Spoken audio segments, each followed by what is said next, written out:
ஈஸியான onion ring bajji எப்படி செய்கிறதுன்னு பார்க்கலாம். அதுக்கு நான் இன்ஸ்டன்ட் பஜ்ஜி மாவு எடுத்துருக்கேன். நீ வீட்டில் கூட மிக்ஸ் பண்ணிக்கலாம். அதுக்கு அரிசி மாவு, கடலை மாவு, கொஞ்சம் பெருங்காயம், தண்ணி, உப்பு எல்லாத்தையும் போட்டு மிக்ஸ் பண்ணிக்கோங்க.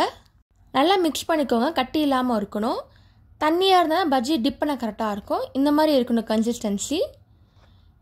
நெக்ஸ்ட் எண்ணெய் சூடாக வைக்க போகிறோம். எண்ணெய் சூடாகிறதுக்குள்ளே ஆனியன் எடுத்துக்கலாம். இந்த மாதிரி ரிங் ஷேப்பில் கட் பண்ணிக்கோங்க. தனித்தனி லேயர்ஸாக எடுங்க. இந்த லேயராக கட் பண்ணியாச்சு. நெக்ஸ்ட் டிப் பண்ணுறோம்.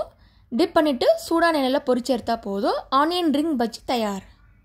மெலிசா போகிறதாலும் டக்குன்னு வெந்துடும். ஆனியன் ரிங் கிறிஸ்பியாக வேணும்னு நினச்சிங்கன்னா நீங்கள் டிப் பண்ணும்போது பிரெட் க்ரம்ஸோட மிக்ஸ் பண்ணிக்கோங்க. அப்போனால கிறிஸ்பாக வரும். நான் பிளெயின் ஆனியன் ரிங் பண்ணியிருக்கேன். உங்களுக்கு வேணும்னா சீஸ் கூட நல்லா ஸ்டஃப் பண்ணிக்கலாம். ஆனியன் ரிங் தயாராகிடுச்சு. இந்த மாதிரி சாக்லேட் பஜ்ஜி, மாங்காய் பஜ்ஜி, சீஸ் பஜ்ஜி கூட பண்ணியிருக்கேன். அதையும் மறக்காமல் செக் பண்ணி பாருங்கள். தேங்க்ஸ் ஃபார் வாட்சிங். லைக் பண்ணுங்கள், ஷேர் பண்ணுங்கள், சப்ஸ்கிரைப் பண்ணுங்கள்.